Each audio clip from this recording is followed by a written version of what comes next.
सभी को नमस्कार। मैंने अभी एक जीके कार्ट का पार्सल ओपन किया था, जिसमें ये कुछ बुक्स मिली थी।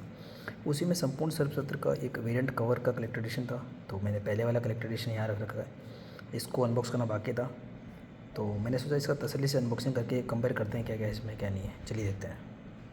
तो बबल रैप को रिमूव करने के बाद ये संपूर्ण सर्वसत्र जो नागराज और तोसी का कलेक्टर एडिशन है, इसमें पता नहीं मिट्टी सी मुझे यहाँ पे लगी है, मिट्टी सी लगी हुई थी कोई धूल सीकर, कोई बात नहीं। तो ये हमारे सामने आता है। चलिए पॉली बैग रिमूव करते हैं तो धूल भी हट जाएगी और देखते क्या कंटेंट है इसमें। तो हमारे सामने ये संपूर्ण सर्वपत्र का वेरिएंट 2 है, ये संपूर्ण सर्वपत्र का वेरिएंट 1 है।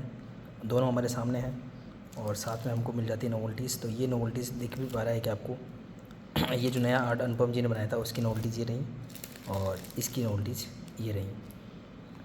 चलिए नए वाला जो अभी ओपन किया उसको ओपन कर लेते हैं।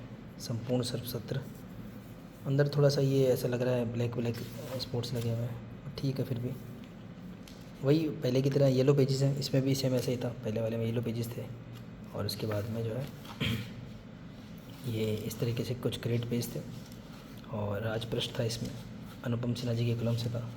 फिर हमारी बुक शुरू होती थी। देखते हैं यहाँ पे क्या है। यहाँ पर भी ऐसा ही है, वही ग्रेड पेज। अच्छा, अंदर आर्ट वही रखी है इन्होंने। इसका वेरिएंट कवर अलग था लेकिन अंदर आर्ट ये वाली यूज़ की थी जो फर्स्ट वेरिएंट में थी, वही आर्ट इसमें यूज़ किया, यानी कि सिर्फ कवर का डिफरेंस। अच्छा, इसको ऐसे रखें तो ज़्यादा बेटर रहेगा क्योंकि ये आर्ट एक दूसरे का कॉम्प्लीमेंट्री है। तो थोड़ा इधर रखूँगा तो अच्छा लगेगा, ये आपको कंटिन्यूएशन फील होगा।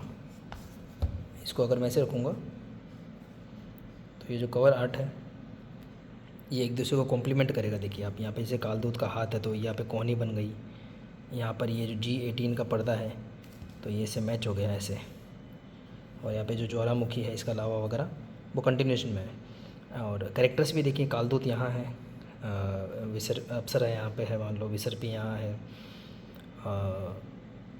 नागू यहाँ पे है, ये कालू जिन होगा, ये कोई गरुड़ थे या कुछ थे, मतलब ईगल टाइप के कुछ गुरु थे मतलब, तो वो हैं। और बाकी रही बात नागराज और तोसी की, तो इन्होंने इस पूरी सीरीज़ में काफ़ी बार रूप वगैरह बदला था। तो 2 नागराज और 2 तोसी भी हमको देखने को मिले थे, तो शायद उस चीज़ को रिप्रेजेंट कर रहे हैं। यहाँ पर लोगो सामने, यहाँ पे लोगो छुप गया, वो की अच्छी बात है। ये था वेरिएंट नंबर 1, ये हमारे सामने वेरिएंट नंबर 2 जो फर्स्ट टाइम हम देखेंगे। तो इसका कंटेंट हम देख रहे थे, चलिए उसी को देखते हैं। तो कंटेंट आई थिंक सेम है, वही राजपृष्ठ है, थोड़ा सा यहाँ पे कुछ सलवट सी पड़ी हुई है, अनुपम सिन्हा जी कलम से वगैरह सब दिया हुआ है, ठीक है। अच्छी बात ये होती है मनोज गुप्ता जी की जो कलेक्टर एडिशन है उनमें कि ऊपर कॉमिक्स का नाम लिखा होता है और ऐसा लगता है कि इसे 4-5 कॉमिक्स साथ में बाइंड हो गई हो, तो आप पता कर सकते हो कि ऊपर सर्वसत्र लिखा हुआ है, पेज नंबर है, बुक मार्क होता है इसमें। बुक मार्क सर्वसत्र का सर्पद्वंद है, सर्वसत्र 48 पेज की थी। फिर सर्पद्वंद थी, आई थिंक वो भी 48 पेज की थी शायद, या फिर पता नहीं 32 पेज की थी, और 32 थी 48 की थी। ये इसका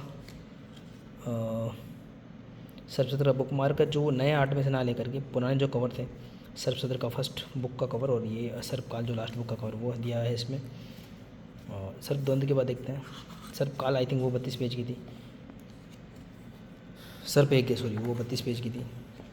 ये पहली 32 पेज की कॉमिक्स आई थी सीरीज में, और उसके बाद शायद सर्पकाल होगी, नहीं सर्पकाल नहीं, सर्पयुग होगी, फिर सर्पकाल होगी। तो ये सर्पयुग है। सिंपली ये जो 4-5 पेपर बैग थी उनको बाइंड कर दिया गया है विदाउट कवर, और आगे क्रेडिट्स दिए गए हैं। ये कौन सी सर्पकाल, ठीक है। तो सर्पयुग ख़त्म होती है, सर्पकाल का एड 32 पेज में सीधा सर्पकाल शुरू हो जाती है यहाँ पर। और 64 पेजेस की थी सर्पकाल, और सर्पकाल के जो ख़त्म होने के बाद में जो बुक्स इसमें शामिल थी, सर्पसत्र है उसका डबल स्प्रेड कवर है, फिर सर्पद्वंद का डबल स्प्रेड है, I think not double spread, single spread, सर्प यज्ञ का कवर है, फिर सर्पयुग का कवर है, सर्पकाल का कवर, तो ये सब इसमें थे। लास्ट में सर्प सत्र का ऐड था, और इसके बाद में जो है ये बुक ख़त्म हो जाती है। एग्जैक्ट सेम है दोनों बुक, बिल्कुल सेम है, बस ये कि वेरिएंट कवर अलग अलग है। इसका बुक मार्क देख लेता हूँ, बुक मार्क भी सेम है बिल्कुल, मतलब सब कुछ सेम है, बस इसको चेंज छोड़ करके। और यहाँ पर संपूर्ण सर्वपत्र नीचे लिखा हुआ था, यहाँ पे राज कॉमिक्स में मनोज गुप्ता जी की मोहर थी, यहाँ पर संपूर्ण सर्वपत्र लिखा हुआ है। बट इस कलेक्टर एडिशन की जो यूनिकनेस है वो मुझे ये कंटिन्यूस आर्ट की लगी, और सच में बहुत अच्छे से फिट हो रहा है। जैसे ये देखिए अच्छे से फिट हो रहा है काफ़ी, और मतलब लग रहा है ऐसे बिल्कुल भी डिसओरिएंट नहीं लग रहा है, और एक पूरी कंटिन्यू आर्ट आपको दिखाई दे रही है। आई थिंक ये डबल स्पीड कवर हो सकता था अगर सिंगल एडिशन में पीछे भी दे देते इसको, क्योंकि अगर ये डबल स्पीड आई थिंक बनाया होगा अनुपम सिन्हा जी ने। और उसके बाद में बैक कवर तो क्या दोनों में सर्वकाल के होंगे, चेक कर लेंगे। अब नोवल्टीज़ की बात करें, पर मुझे उसको अनबॉक्स करना पड़ेगा। तो नोवल्टीज़ भी सेम ही मैंने बताया था जैसे आपको स्टैंडीज़ है, और ये जो स्टैंडी है वो भी कंटिन्यूएशन में है। मैं आपको बताऊँ इसका जो स्टैंडी रहने वाला है, अगर आप नीचे का पार्ट देखोगे तो यहाँ पे पिछले वाला का जो ऐसा था, तो ये आई थिंक इसमें जिक्सा पजल की तरह फिट हो जाएगा। मैं इसको निकाल के दिखाऊंगा तो हमको क्लियर होगा। इसको अलग रखते हैं एक बार। बैक कवर्स देख लेते दोनों के, फ्रंट कवर में डिफरेंस है, और इसमें सर्प युग है ये शायद, इसमें सर्पकाल। तो हाँ, बैक कवर में भी डिफरेंस है। तो इसका जो बैक कवर था पहले वाले वेरिएंट का, वो सर्पकाल जिसने 5th पार्ट का जो कवर था उसको लिया गया था। और इसमें ये कौन सा मुझे नाम याद नहीं आ रहा इसका, सर्प यज्ञ है। तो सर्प यज्ञ जो 3rd पार्ट था उसका कवर लिया गया। तो हाँ, बैक कवर में भी डिफरेंस है। आई थिंक अनुपम सिन्हा जी ने एक डबल स्प्लिट बनाया होगा, और फिर उन्होंने ये डिसीजन लिया होगा कि नागराज तो उसी को डबल करके एक काम करते हैं, 2 अलग अलग वेरिएंट निकाल देते हैं और उनके पीछे का बैक कवर चेंज कर देंगे। अदरवाइज़ ये एक सिंगल एडिशन भी बन सकता था, नहीं अलग भी नहीं करना पड़ता। मतलब यही आर्ट अच्छा लगता है, एक फ्रंट कवर होता है, दूसरा बैक कवर होता है, और कंटिन्यूएशन में आर्ट जाती। तो नागरा तोसी पीछे भी होते हैं, नागरा तोसी आगे भी होते हैं। खैर इसमें एक बात और है, जब आप इसको अपनी शेल्फ में रखेंगे तो ये इस तरीके से जो है वेरिएंट 1 एंड वेरिएंट 2 इस तरीके से ये आर्ट कंटिन्यू हो जाएगी। ये वाली आर्ट, ये इसमें एक चीज़ और ऐड हो जाती है, जो आर्ट इसको शुरुआत में आपको देखने को मिलती है, ये वाली आर्ट ये कंटिन्यू रहेगी। तो ये कुछ चीज़ें हैं जो इसको कॉम्प्लीमेंट्री बनाती हैं। अब मैं नोवल्टीज़ इसके अनबॉक्स करके आपको दिखाया था। तो बात करें अगर नोवल्टीज़ की, तो सबसे पहले मैं बात करता हूँ स्केच कार्ड्स की। सेम टू सेम वेरिएंट 1 के साथ में जो वेरिएंट 1 का जो बना था, वो मुझे लग रहा है कि शायद ऐसा ही किया होगा, मुझे ऐसा लग रहा है पक्का। ये एक ही एडिशनली प्लान किया होगा, फिर से 2 वेरिएंट बना दिए होंगे। तो ये रहा वेरिएंट 1 का स्केच कार्ड, और ये रहा वेरिएंट 2 का स्केच। मेरे वाले में पता नहीं धूल मिट्टी ये सब क्यों आ रहा है, ऐसी चीज़ें देखो यहाँ पर लगा हुआ है। तो वेरिएंट 2 का स्केच कार्ड हो गया, ठीक है। और साथ में नागराज और तोसी का एक कॉन्सेप्ट आर्ट है, ये बहुत पहले के प्रताप मुलिक जी के आर्ट है शायद, उसको ऐसे मैच करके बनाया गया है। शायद ये प्रताप मुलिक जी का होगा, ये दिलीप कदम जी का होगा, कि एक हाइपोथेटिकल बनाया गया था नागराज तोसी टकराएंगे तो कैसा होगा, तो उसी को यहाँ पे यूज़ किया गया। तो सेम है दोनों में। अब बात आती है मेन चीज़ की, जो है जो सबसे बड़ा डिफरेंस है वो है स्टैंडी वाला। स्टैंडी काफ़ी अच्छा है, इसका फुल साइज़ में वेरिएंट 1 वेरिएंट 2 का। खैर इसको हटा के दिखाता हूँ तो बेटर रहेगा। इसको मैं एक ही जगह रखूँगा, इसकी नोवल्टी सारी एक जगह रखी जाएगी। और 1500 इसकी प्राइस है। तो 3000 रुपये का ये कॉस्ट पड़ता है अगर आप ये दोनों वेरिएंट लेते हो, तो काफ़ी कॉस्टली है ये। एक मिनट में इसका प्राइस देख लूँ थोड़ा सा। हाँ 1499 यानी कि 1500 रुपये प्राइस है एक का, तो दोनों का 3000 रुपये पड़ता है। और अब आप देखेंगे एग्जैक्टली स्टैंडी क्या होता है, मिरर इमेज होता है। तो आप ऐसे भी कर सकते हो, ऐसे भी कर सकते हो। सेम देखो आर्ट आपको दिखाई देगी एक ये ऐसे, और इसमें भी देखो आप सेम आर्ट दिखाई देगी, इसको भी आप ऐसे कर सकते हो।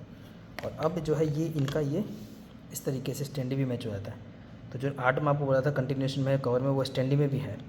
और इन दोनों स्टैंडी को मैं लगा के दिखाता हूँ एक बार। स्टैंडी फिट करने के बाद ऐसे हो गए। अब ये स्टैंडी नाम हो रहा है कि भाई स्टैंड हो सकता है, तो स्टैंडी है ऐसे इस तरीके से। और स्टैंड होने के बाद में यहाँ नीचे देखो ये इसका जो पार्ट है वो ऐसे फिट हो जाएगा एक जिक्सा पजल की तरह। और न सिर्फ ये वाला आर्ट बल्कि ये वाला आर्ट भी फिट हो जाएगा। आप देखेंगे तो ये जो आर्ट है यहाँ का ये भी फिट हो जाएगा ऐसे। तो ये जिक्सा पजल की तरह हो जाएगा, और ये आर्ट ऐसे होगा। तो पहले से ही इसका था कि इसका कंटिन्यू करा जाए। तो ये जो लावे में से निकल रहे हैं दोनों ऐसे दिखेंगे। तो ये काफ़ी अच्छा कॉन्सेप्ट है 2 वेरिएंट कवर लाने का। काफ़ी बड़ा हो जाता है ये स्टैंडी अगर आप मैच करेंगे इसको। एक सिंपल मनीष गुप्ता जी कॉमिक्स जो सरस्वती के बराबर रहेगी, इसको पीछे रख के दिखाऊँ आपको। तो इस तरीके से मतलब सच में काफ़ी एक बड़ा स्टैंडी हो जाता है। ये स्टैंडी अपने आप में मैं सोचूँ अगर मैं अपने दिमाग से लगाऊँ तो 500 मुझे लगता है अगर ये दोनों को मिला करके करें। इस तरीके से एक डील हो जाती है। और इसको लेने का इतना प्लान था नहीं मेरा। वो जितेंद्र जी ने सामने से फ़ोन कर दिया था कि यार एक वेरिएंट आपका शायद दूसरा भिजवा दो क्या। मेरे को लगा ठीक अच्छी बात, भिजवा दे देना चाहिए। पहले ये शायद किसी एक पब्लिशर एक फिक्स सेलर पे आने वाला था, पर शायद फिर बाद में डिसीजन चेंज किया गया था। तब तो मैं शायद ले नहीं पाता क्योंकि इतना टाइम मेरे को मिलता नहीं फॉलोअप लेने का।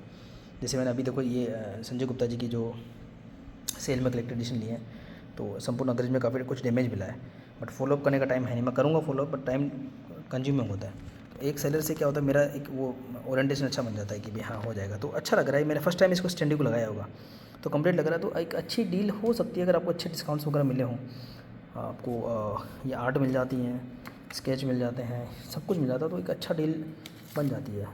और प्लस ये बात और है कि जैसे ये स्टैंडी है, इसको हटा देता हूँ। तो स्टैंडी जो है इसके अलावा ये अपना गोल्ड गिल्डेड भी है, मतलब तो काफ़ी कुछ खासियत भी है। बाकी जो मनोज गुप्ता जी का है वो स्लिप केस कवर नहीं देते हैं, वो उन्होंने केवल 4 कलेक्टर एडिशन दिया था, षड्यंत्र, मैं हूँ भेड़िया, संपूर्ण कालचक्र और एक तोसी। स्लिप केस कवर वगैरह और इसको अच्छे से रीड करते तो पर फिर ये कॉस्टली भी काफ़ी हो जाता। ठीक है, पर फिर भी एक अच्छा प्रयास है।